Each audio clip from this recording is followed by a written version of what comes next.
Hello and welcome to this month's Did You Know communication. I'm Chris Sherwood, one of the SIMS product managers, and we're just going to be looking at the new student list reports that we've put into .NET from T4. So I've opened the general student list, and as we can see it's opened with several columns as the default, name, gender, date of birth, etc. Extra columns that I can click and drag onto there are on the right hand side, and some of the options are along the top. I'll come back to those in a moment. So if I just add a few more columns, so we'll start with age, and I can click and drag this anywhere. So let's put that next to date of birth and look at some more details. Their house,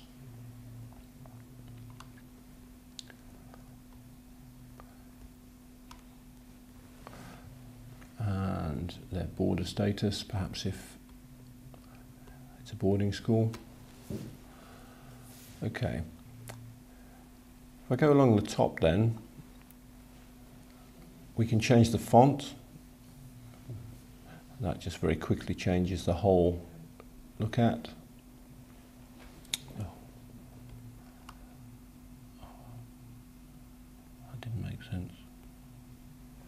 Okay, I'll put it back to Arial, change the size, 10, etc. Fixed columns, these are the number of columns that stay stationary when we scroll. So at the moment the default is 4 columns, and there's that blue line. So if I had many columns, as I scrolled across, it will keep those 4 stationary. Very easy to move that. I can move that down to 2. Just keep those 2. The row divider, this is the horizontal row divider. The default's every 1 row. Again, we can move that to 2, 3 or 4, etc. Nesting columns, this is if you wanted to put something underneath. So for example, if the age column, rather than having it at the side, we wanted to nest it under, if we press nest, it goes underneath and makes every pupil have 2 rows. Similarly to unnest, if we highlight that row and remove the nesting, it goes back. We can also rename columns. Now, it's probably not a good idea to rename the columns that we provide, but for example, if you wanted to use a blank column, then you could bring the blank column across, highlight that column, rename it,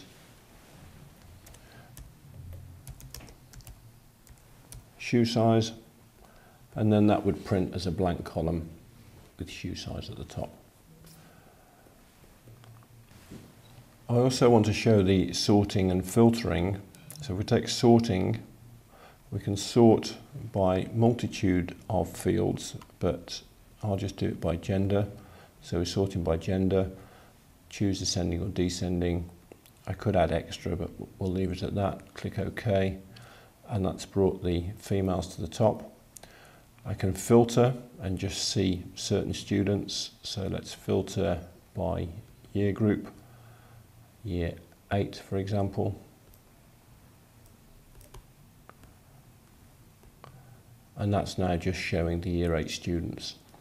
So the combination of all of the fields that are available, the adjustment that we can make to the look of the report, the sorting and the filtering make this a very powerful pupil list package.